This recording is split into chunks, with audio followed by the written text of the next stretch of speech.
Mrs. Croft, mother of Barbara and Dick, has a difficult problem to solve. She has received an offer for an old ranch down in Texas. The money from the sale will help the Croft family and permit Dick to continue his flying. But Jimmy Allen feels she should investigate the proposition before making her decision. However, right now, Jimmy is working on his own problem. He has just landed from a practice flight and is taxiing up to the hangar. Flash Lewis is waiting for him. Oh, there, Jimmy. Hold it. You run over me in that sky buggy. Hello there, Flash. I didn't mean to run you down, but this bus rolled farther than I intended. Why didn't you use your brakes? Oh, it's a good thing in learning to fly not to use too much brakes. Oh, sure. In the old days, ships didn't have brakes. Taxiing a plane on the ground in a high wind was as hard as guiding an ocean liner into New York Harbor. I guess that's no joke either. Well, I'll cut the switches on this bus. I'm about through for the day anyway.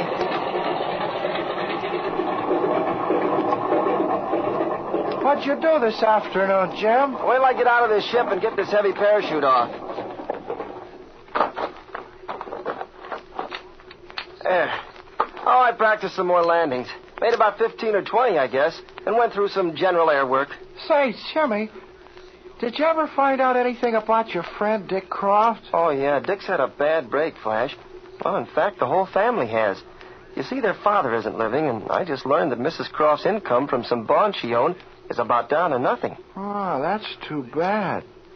Hey, who belongs to the trim little ship down the line there? Sure is a pretty job. Bet it's fast, too. Oh, that yellow ship? Some guy by the name of Bender landed in it a while ago. Left it at our place for service. He seemed to know the new manager. That's him coming over here now. Boy, that sure is a sweet-looking little airplane. Gosh, I hope someday I can have a ship like that. Just keep on plugging away, Jimmy. Say, ain't you the mechanic at Central Flying? I'm the chief mechanic at Central Flying School. Why? You need something? You're the chief mechanic, eh? Well, you're the guy I'm looking for. I don't want no ham-handed greaseballs working on my airplane. Who's this, one of your grease monkeys? No, this is a flying student. Jimmy Allen's his name. Your name's Bender, isn't it? That's right, Bender. Rip Bender. Rip 'em wide open. I likes my liquor red and my women pretty. And they ain't made an airplane yet I can't turn inside out. How do you do, Mr. Bender? Yeah, how are you, kid? What's your name, fella? Lewis is my name, Flash Lewis. And I ain't seen an airplane engine that I couldn't... Yeah, well, save that for the 10-hour students, Lewis. You see that yellow crate of mine down the line? Yeah, I saw you bring her in. Well, that's Rip Bender's airplane. The cutest little job that ever double-rolled off a loop. Why, there ain't an airport in Texas that doesn't know that little job. That's a nice-looking ship, all right. Now, look here, Lewis. I want you to service that crate yourself. Fill her full of gas, check the oil, check the tappet clearances on my rocker arms, and get a couple of your grease monkeys to wipe that ship off. Where are you from, Mr. Bender? Well, kid, I'm from anywhere. You name it, I've been there. I've hopped hedges in every state in the Union. I dusted cotton in the South, been on forest patrol in the Northwest, hauled the mail over the Alleghenies in the East, and flew gas and ammunition over the hump in China. Gee, you've certainly done a lot of flying. Yeah, and that ain't all. If some dizzy engineer builds a crate that nobody else can fly, they gets on the phone and calls for Bender. Oh, you're a test pilot, too, huh? I'm every kind of a pilot, kid. You see that last air movie, The Cloud Devils? Yeah, I saw it. You saw it, eh? Well, how'd you like the stunt flying in it? Oh, I thought the air action was very good. I done the stunt flying in Cloud Devils. Well, me and a couple other guys. Say, who's a swell-looking dame driving up here in the car? Oh, that's Barbara Croft. Wonder who she's looking for. Croft, did you say? Miss Croft? Well, she must be looking for me. Well, boys, pull up a chair and learn something. You're going to see Rip Bender go into action. Hello, Jimmy. Hello, Mr. Lewis. Say, Jimmy, I'm looking for a Mr. Bender. I wonder if you have any idea... Oh, hello, Barbara. I think Well, you're looking right at him. I'm Rip Bender, and there ain't nobody else like him. You're Miss Croft, ain't you? Why, how fortunate. Yes, I'm Miss Croft. I didn't expect to find you so quickly. And I didn't expect to find Miss Croft so good looking. Oh, well, Mr. Bender, I really don't Oh, that's all right. Rip Bender says what he thinks. Have you been doing some flying, Jimmy? Oh, a little bit, Barbara. I've been practicing some landings and spins. Yeah, the kid here tells me he's learning to fly. If I get time, I'll show you a few of my tricks. Well, thanks, Mr. Bender, but I've ridden quite a bit with Speed Robertson, and he's taught me a lot of things. He's my instructor, you know. Oh, yeah? Speed Robertson, eh? What'd you say your name was? Why, that's Jimmy Allen. Uh-huh. Yeah, I've heard of Robertson. He's one of them publicity pilots. Every landing's an adventure for that guy, and if the camera boys ain't around, he's sore. You're not talking about Speed Robertson, Mr. Bender. You must have someone else in mind. Speed doesn't have to go out after publicity. Well, possibly we'd better run along, Mr. Bender. I think Mother's waiting for us. Yeah, I'll let you be the chauffeur. Ah, there we are. All right, Lewis, get to work on that ship of mine. I may want to give Miss Croft an airplane ride. Goodbye, Jimmy. Goodbye, Mr. Lewis.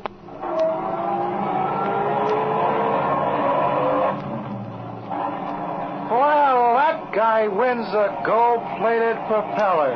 Gosh, Flash, who is that bird? And how does he happen to know Barbara? He may be the best pilot in the world, but I have my doubts.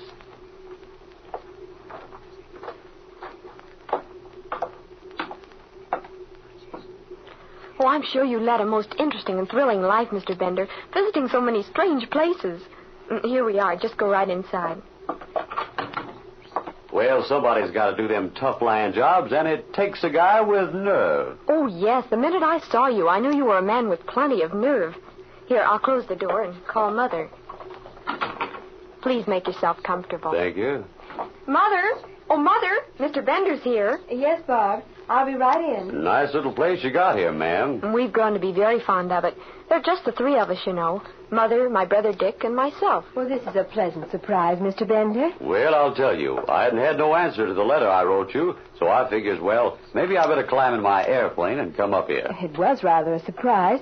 Did you have a pleasant trip? No, I didn't come up here special to see you. I was down in Tulsa working on a big business deal, and I thought as long as I'm up that far, I might as well come on up here. Oh, what is your business, Mr. Bender? I don't have no regular business. I'm a pilot and do a lot of flying. Oh, yes, Mr. Bender's been telling me about his many interesting experiences. Well, how odd. You see, my son is interested in learning to fly and is just crazy about aviation. My old man lives down in Texas, ma'am. We got a ranch near San Rafael, about 400 miles from the border.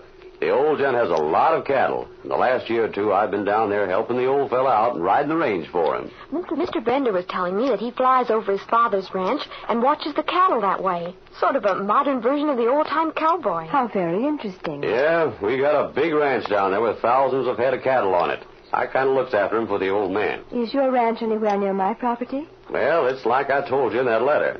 This land of yours adjoins our ranch, and the old man and I gets together and figures we might as well add on to our holdings, provided you don't want too much money for the land.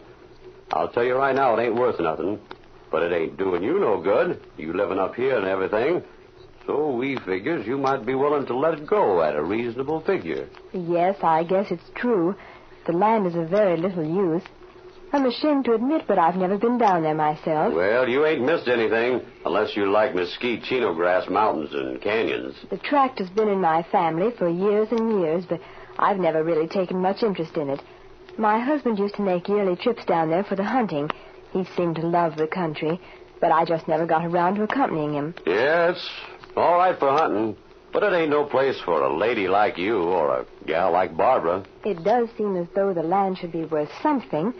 Since receiving your letter, I've looked up some papers on it and find that our particular tract contains over 10,000 acres. Oh, that ain't much of a ranch down in the part of the country, Mrs. Croft, not in Texas. We don't need the land, you understand, but just thought it would sort of round out our holdings and give our stock additional grazing. Yes, but $3,000 seems such an insignificant amount for that much land.